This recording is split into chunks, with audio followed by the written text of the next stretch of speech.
Mitten aus dem Beton ist ein Weingipsgrenz gewachsen, doch da stehen schon Ochsen zum Fressen bereit. Mitten aus dem Beton. Endlich haben wir's Land völlig zubetoniert, jeden Bach, jeden Fluss kanalisiert. Dreckige Erde ist nimmer zum Sehen, überall glatte Flächen, weil leichter zum Fliegen. Und dann auf einmal, mitten aus dem Beton, ist ein Weingipsgrenz gewachsen, doch da stehen schon Ochsen zum Fressen bereit. Mitten aus dem Beton.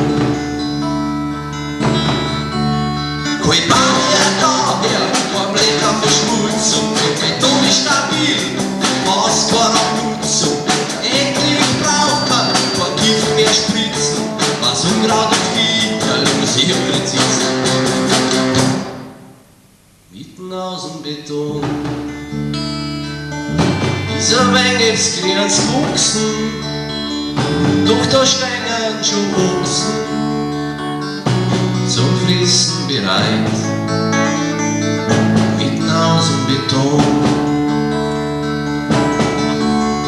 Autogerechter war dieser Traum, wo die Leute von mir und mir jetzt der Zaun, wo früher es noch Felder und Wiesen gestört haben, da kannst du halt quitschen, sausen und jagen. Dann auf einmal, mitten aus dem Beton, ist ein Weingipsgrenz gewachsen, doch da stehen schon Ochsen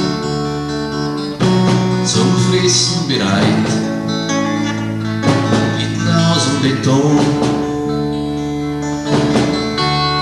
Was wird sich denn da grad im Untergrund?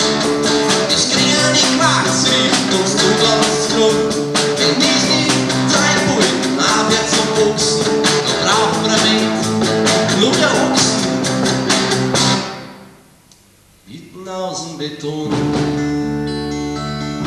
ist ein Weingipsgrenz gewachsen, doch da stehen schon Ochsen zum Fressen bereit. Mitten aus dem Beton, mitten aus dem Beton, aus unserem Beton, mitten aus dem Beton.